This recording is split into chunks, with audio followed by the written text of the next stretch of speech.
All right, welcome back. We had our quick break, and if everyone wants to sit down, grab a chair.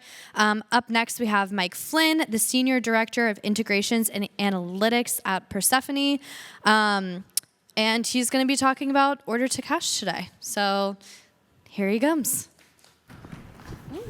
All right, here we go. I'm Mike Flynn, and I work at Persefoni. We are a carbon management and accounting platform. We work with financial institutions and corporations around the world to help them manage and account and report on their emissions. And I'm responsible for our enterprise applications, business intelligence, and enterprise architecture, and I'm remote in Raleigh, North Carolina. Happy to be here in California. So in the first 5 minutes of this talk, I'm going to give you your takeaways. So you only got to pay attention for 5 minutes. Then we're going to go through a real life example. And then in case you missed it in the first 5 minutes, we're going to go through those takeaways again. So I am not a sustainability expert, but there are the world's leading experts in sustainability work in my company. My job is to connect our customers with those experts. And one way I can do that is through our order to cash process. So let's meet my team. As promised, these are my kids, and my daughter's in the upper right. My son is there in the yellow shirt in the middle, and the one in the blue shirt is one of my nephews, and they are going to help us demonstrate the takeaways from the talk. And so they're going to help me process some orders. And our orders are 20 cards, maybe hard to see, but they're written in 4 different colors: yellow, green, blue, and red. And their job, just 4 discrete tasks. They're going to tear all those blue orders in half. Anything ending in a 2 needs to be put in numerical order. Count the number of green ones, turn the highest one upside down. All right, so this is what they're going to do. If they do this correctly, they've done their job. So let's see how good they are. All right, so here they go. Let's see how they do. And so right off the bat, you can see my son has no clue how to get involved. The other 2 are cooperating, they're going through. My son actually is like, forget this, I'm out of here. The other 2, they're working together, they're putting all the cards, they're working together, being real methodical, and they do a really good job. So they complete this task in 71 seconds. They go through those 4 jobs. But I think we can do better. Next, what I'm going to do, the first step is we're going to define the process. We're going to make sure everyone knows how to get involved and what their job is. So I told my nephew, he's in 3rd grade, he's good with numbers. You're in charge of ordering all the 2s. My son's in kindergarten, he's good at destroying stuff, so he's going to rip all those blue orders in half. And my daughter, she's going to count the greens and flip over the highest. This is the only difference. The first round, they did it. The second round, I gave them specific jobs, and let's see how they do. The first thing you'll see is my son's actually participating. He's going in, he's ripping them.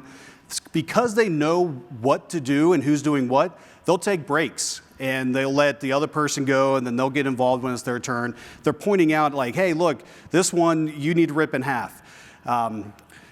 They did a remarkable improvement. This time it only took 43 seconds, just by everyone being clear on what their tasks are. I still think we can do better. So what I did the next round, and every time these are brand new cards. And so I instead of laying them in random order, I put all the greens up here in the upper right. I put the blues underneath them because that's closest to where my son was sitting. And then I put everything with a 2 along this left and bottom edge because that was closest to where my nephew is sitting. And you can see one of the greens is kind of tricky because a green is also a 2. And so I organized the layout of the data. People knew where to go to find what they needed. They still had their assigned jobs. Now the data is laid out. They jump in. They know where their cards are and how to do their job. My daughter finishes like in 3 seconds, and then she starts telling the boys what to do. And they finished. Great job. They got even faster. 17 seconds. So they're getting way better. I still think we can do better. And so this time, on the next slide, I'm going to talk about this slide for 1 second. So what I did this time, instead of laying the cards out in a grid, I stacked them. And I gave my son, I said, tear these in half. You don't have to go find what cards to turn in half. Just tear these in half. I gave all the greens to my daughter, and I said, count these. And then take those, there's 2 green ones that have a 2 in it in this one. I said, hand those to Aiden so you can put them in order. So that was the difference this time. I'm delivering a call to action instead of having them hunt for work. Last video, and then we'll be able to roll with the presentation. Watch my son. He loves this. Boom. One go, he rips all of the blues, and he's so happy. Like this, he thought this was great. My daughter puts them, she passes over. They did wonderful, 11 seconds. So this is the takeaway from this talk, that if you want to do a data-driven order to cash or a data-driven process, this is what you do. So told you, takeaway, took a little bit longer than I had planned initially, but we're here, and here are the 3-step process. Remember this, it's going to come back up in a second. Important call-outs, you can't jump straight to deliver calls to action if you don't know what you're doing and where your data's at. So it's important to go in this order. Someone said earlier today that you don't want to just go straight to automation because if you have a bad process, you're just doing it faster. And I thought that was a great point. And there's nothing earth-shattering here. You're already doing this. You guys are probably saying like, no duh. But the difference here is this isn't a project where we did this once. We are building a strategy so that everyone across our company can do this together. Because I am not dictator of how we fulfill and process our orders. Instead, that is finance, sales, and customer success that we have to all work together to do. So let's talk about order to cash. At the simplest level, customer orders something from us to cash, meaning they've paid us for what they've ordered. But we know it's more complicated than this. And so if you look across this top bar, I call this fulfilling the order. This means the customer gets what they ordered and they're happy. Very important. Another leg of this order to cash process, I call invoicing the order. That's where the customer is paying us for what they ordered. That way we get the cash to continue to operate. And then the bottom one, that's where we report on our performance so that we understand our orders internally within our company. We can tell our investors and our board what's happening. So I'm going to ask everyone here in a second to vote on which one is the most important to you personally or to your company, either one. And your options are going to be number 1, fulfilling the order, making sure the customer gets what they want or what they ordered and they're happy about it. Your second option is going to be invoicing, that we get paid for what our customers have ordered. Third option is reporting on our performance and understanding what type of orders we have. So raise your hand if you think fulfilling the order is the most important leg. A couple. What about invoicing, getting paid for what we, also important. I can tell you who the finance people are. And what about reporting on our performance? Who thinks that's the most important? A couple hands. Well, I'm going to make a case here for, at least at my company, why reporting on our performance is so important. You mess up fulfilling the order and the customer's not happy, they're not going to be a repeat customer, and that's a bad thing. You can't mess up on that. If you mess up on invoicing and getting paid for what you delivered, you're really just running a good charity. But for a company like mine, who's a SaaS software company, startup, we do not turn a profit. And we rely on our investors to fund us to grow into the company we want to be. And so we cannot mess this up. Otherwise, we will not be a company here next year. So we're going to talk about this leg of order to cash. And this is where I need some help. So instead of trying to walk you through the type of orders we have and the type of customers we have, I don't think I can do that in 5 minutes. Instead, I'm going to use an analogy. And to do that, I need a live audience participation. I need 2 volunteers. I need our head of sales and a head of finance. Do I have a volunteer for head of sales? There we go. We got one. Winner, winner, chicken dinner. Head of finance, volunteer. Oh, look, someone right down here. All right, great. So I'm going to be the boss. You guys are going to do all the work. I'll take all the credit. I think that's a great relationship. And here we go. This is going to be our job. All right, for us to report on the performance of our company, we have to do 3 things. And it's kind of funny that Brian and Tyler's examples kind of mirror mine. You can tell we have the same problems that we have to deal with. Count the number of customers we have.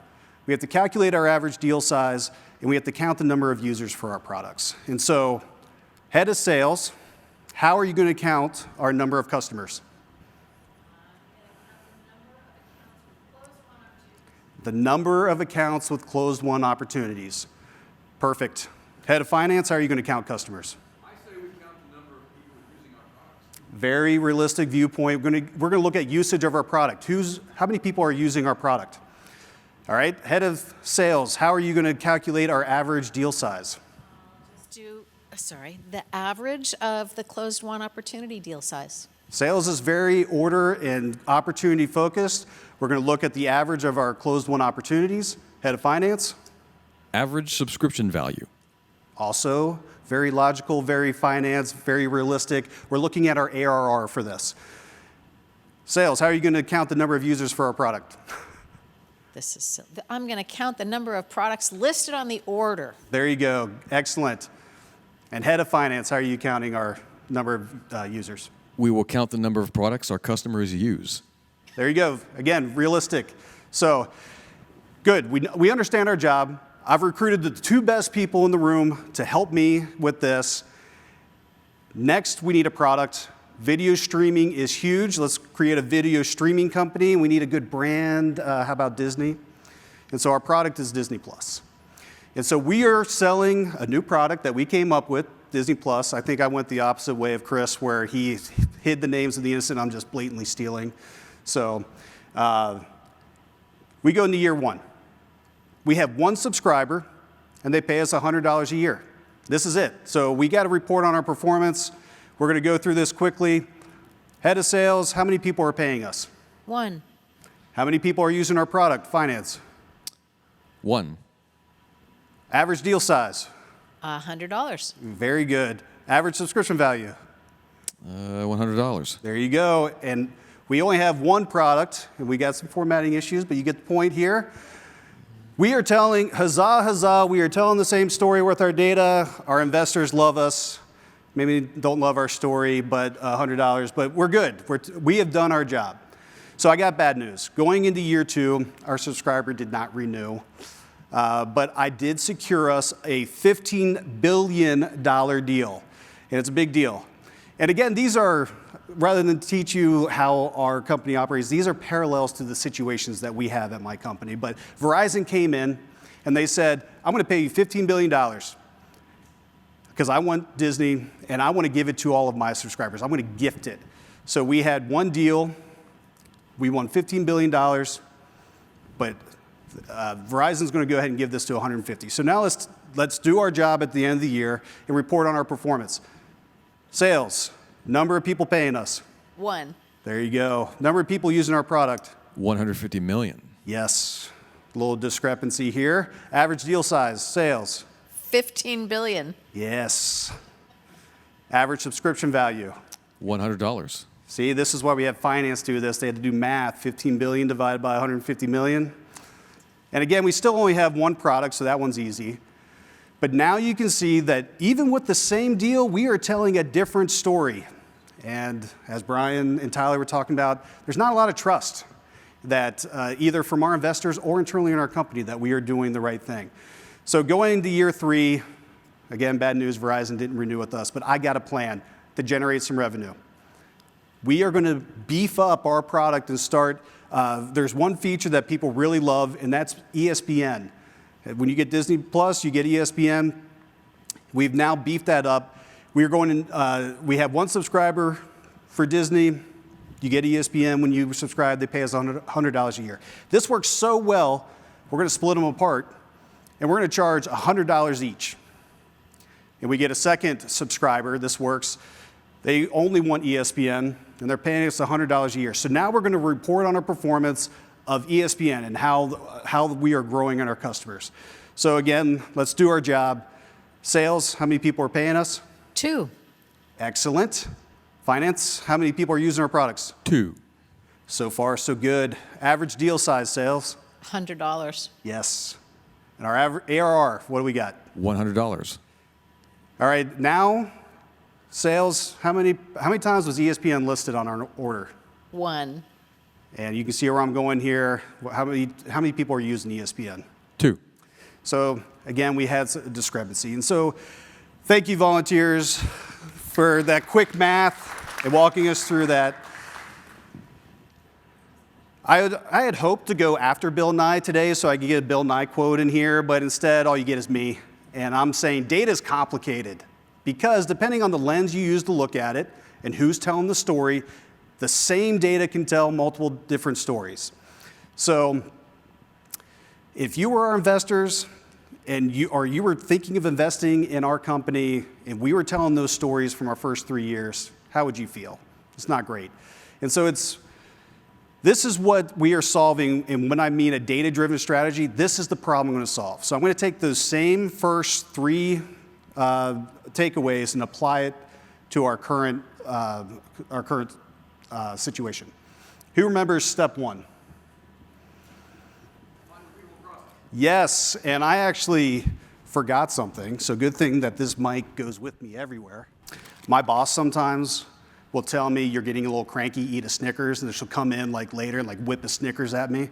So I got some Snickers. I think she's rewarding the wrong behavior. Like every time I get cranky, I get a Snickers. But here, if you participate in the talk, you get a Snickers.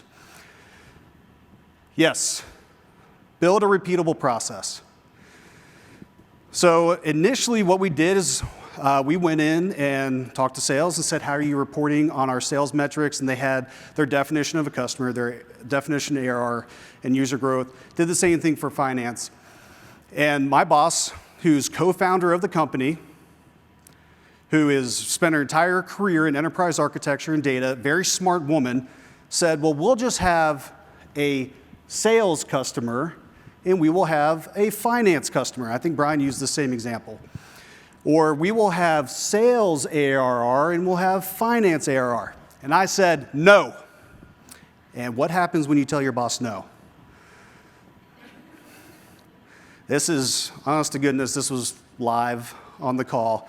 And I think her direct quote is, I may not like you very much right now, and I hope I get over it. And she's off in Japan for 2 weeks, so I'm still here for the time being. What did Brian say earlier? Paycheck continuation process, I'm still in that. But she listened, and I was able to convince her, and so we went and we built a definition of customer ARR user growth across our entire company.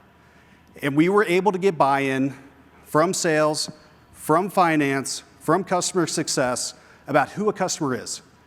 And if you say the word customer, it better match this definition, or you find a different word that's not something that we reserve. Same thing with ARR. And so this was how we built our repeatable process. We defined who was doing what, and we defined what we were doing and who was doing what. And this is important because we are reducing those snowflake situations, those snowflake orders that Brian was alluding to that come in, and like this order, to get the ARR, you have to calculate it this way, and this is this type of customer. And we have stopped tribal knowledge of how our team operates. So sales knows how finance gets their numbers and vice versa, and I know better, or I know, that came out wrong, Freudian slip. I know how they are both doing it. Whoops. Who remembers step 2? You already got a Snickers. Anyone else? There we go. All right. Automate the gathering of data. And I actually like what Brian said earlier about building trust in our data. And I think these are both kind of the same things. So what we did previously, we were doing all of our customer and ARR reporting based on closed-won opportunities. And this is not the first company I've been at that does this. And the problem is, when you get an opportunity that becomes closed, that's the end of that opportunity cycle. But that's the beginning of our customer journey. So why are we reporting on our customers using opportunity data? And instead, we moved to subscription-based reporting. And those of you who use Salesforce CPQ, you know the difference between an opportunity and a quote and an order and a contract and subscriptions. But for those of you who don't, it's what I just described. That opportunity it's static once it's closed, whereas a subscription, that's the current definition of what a customer owns, what they paid for it, the start and end date. We can tie that back to the account so we can slice and dice the data on region, on industry, however we want it. We still use opportunities for pipeline reporting. because until they become a customer, they don't have any subscriptions. Who remembers step 3?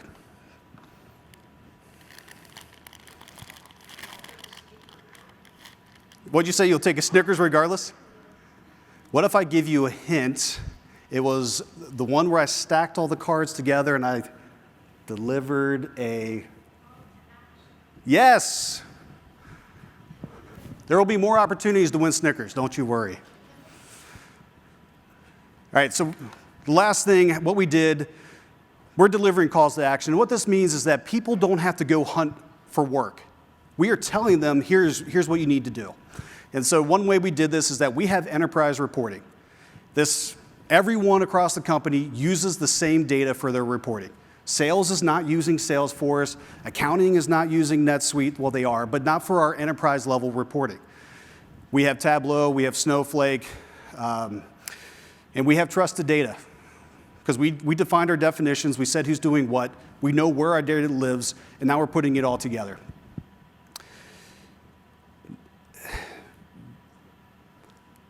The best part is, so we have our enterprise reporting. If you see one of the definitions and you're like, I want to use ARR differently, we have defined who the owner of ARR is, that definition. And so you can go work with them and say, I want to use it this way. We also have governance or rules in place to say, if you use ARR, here's how to calculate it. Here's the source system. Here's the acceptable use for ARR. Same thing with if you see something that doesn't match what you expect it to be, we know who's responsible for that data. So we have identified our data stewards.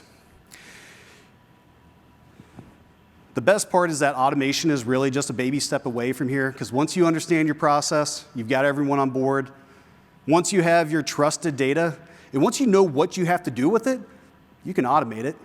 And that's what we've done over and over again.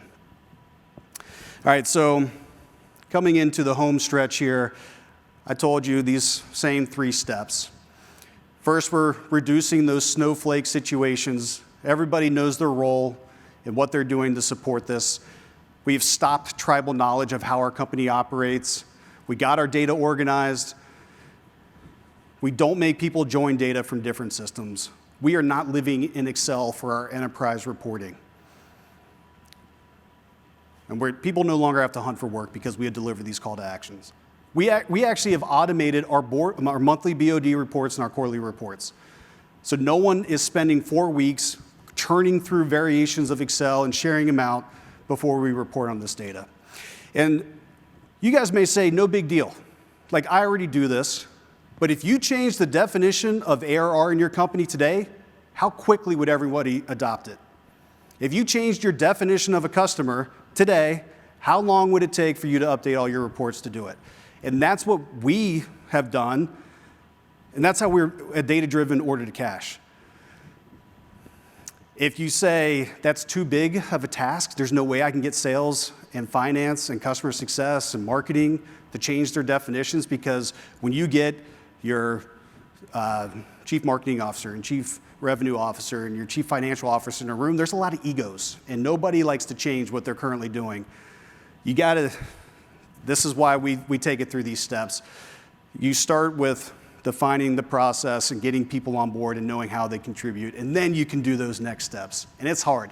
And the biggest reason we do this is, just like our examples earlier, we have changed how we operated every year. We continue to mature how we sell our products.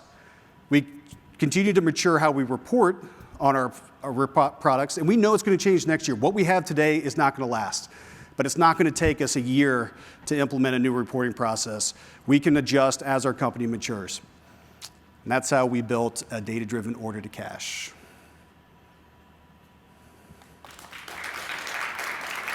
All right. Do we have any questions? I got some more Snickers.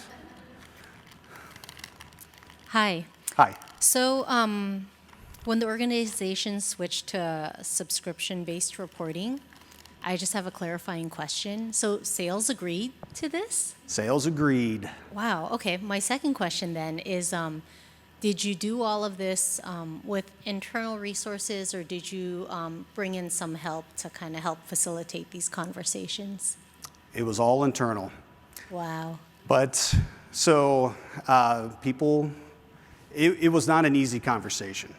And if we hadn't been having issues in doing this reporting, and one thing I forgot to mention, we were kind of caught in the middle that finance would report their numbers, sales would report theirs, and they'd say, of course the Salesforce team and the BI team gets blamed. They would say, why are these numbers different? I'd be like, well, what the heck are you reporting on? And once they saw, I go back to them and say, you're using the wrong number to calculate ARR. Or this was a ramp deal. This was a 3-year deal. This was a phase start, and your definition cannot calculate ARR for that. And once they realized they would have to do more work, they started listening to how we do it. So, you had a follow-up before I cut you off? Here you go. All right, see, I told you there's going to be an opportunity.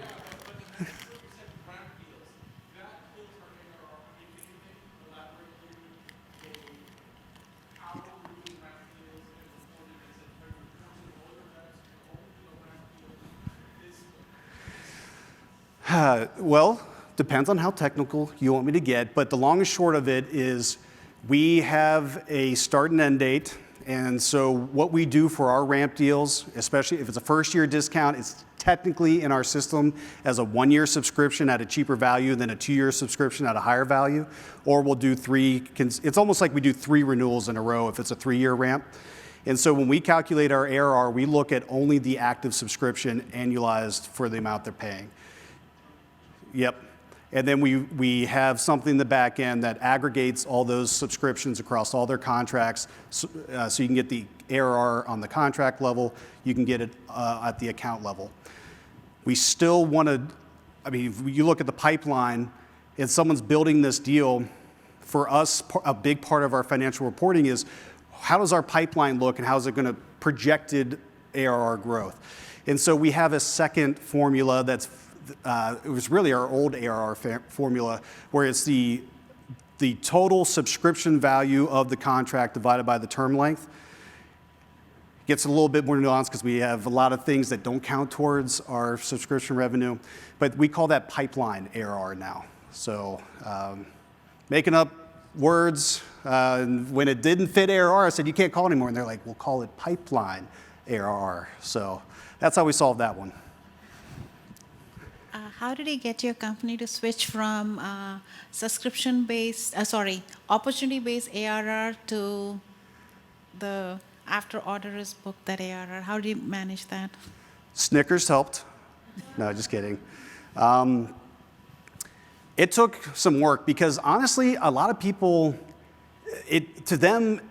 one, I was fighting multiple years of doing opportunity-based reporting. The second thing is, it just makes sense to people, like sales reps, they use opportunities.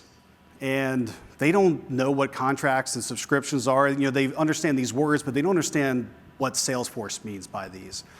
And so we ended up, I probably gave the same presentation 20 times, sometimes to the same people. And when someone disagreed with doing this, they were in the same room. There was a lot of proof of concepts, and we actually thought about doing order-based reporting for a while, and then we got CPQ, and I was like, actually, the subscription makes a lot of sense to use for this. And so the way that we got people on board is we let people keep operating how they were doing opportunity-based reporting, but we also showed them the subscription-based reporting. And it wasn't, there's a lot of technical stuff that went into it, but over the course of a month, they all switched because they couldn't calculate ramp deal ARR. They couldn't, sometimes our 3 years are phased rollouts, or we have that Verizon example that really throws a lot of wrenches into the plans because Verizon, in that example, would have the whole opportunity, but we would have 100 other customers that we want to attribute ARR, and it's impossible to do with opportunity, but we could do it with subscriptions. Thank you. Ready? Oh, jeez. Thank goodness I didn't. That was a lot of trust to not even look at me as I'm throwing Snickers. Still not. All right. Anyways, any other questions? I got one more. Thanks for the presentation. I think a lot of what you said resonates with exactly what we do. I had a question on kind of how do you get that process started, right? Like we have the same problems. teams are not taking ownership. There's not really anybody in the orgs that would drive those changes, right? And teams are just operating as business as usual. And like, So who in the organization can be that champion for you, and how do you recommend that? that's a great question. I think it came to us, well, it came to me because originally I had the title enterprise architect, and maybe it also came to because no one else in the company volunteered to lead or jump into the lion's den with all these people and try to work out this problem. I would say an architecture team would probably be the best one to do it. Sometimes that's why you hire a consultant, let them take all the bruises to go through this if you didn't have someone internally. It's a big ask for, I would say, what's nice about the architecture team is they're not tied to a technology. So like, if I come in as the Salesforce admin or development team, I have very much a Salesforce lens on everything. If I'm the NetSuite team, I'm coming in and doing this, that's our architecture team. They're responsible for all of our enterprise architecture, and so they were kind of the natural leaders for that conversation. Makes sense. Thank you. Is the hook coming out? Any other questions? Okay. Wait, here you go. Here was the last one. Yeah, look at that. No injuries. Thank you. Thank you. Well, big round of applause for Mike, who handled the technical difficulties like a seasoned pro. I mean, he really took care of that. We have a 15-minute break coming up before the last two sessions, before our keynote speaker, Bill Nye. So in 15 minutes, we'll meet back here. Mudit Agarwal is going to talk about how to build and scale a business technology team. And yeah, be back in 15 minutes. We're going to take a quick break, and we'll see you all here at 3:45.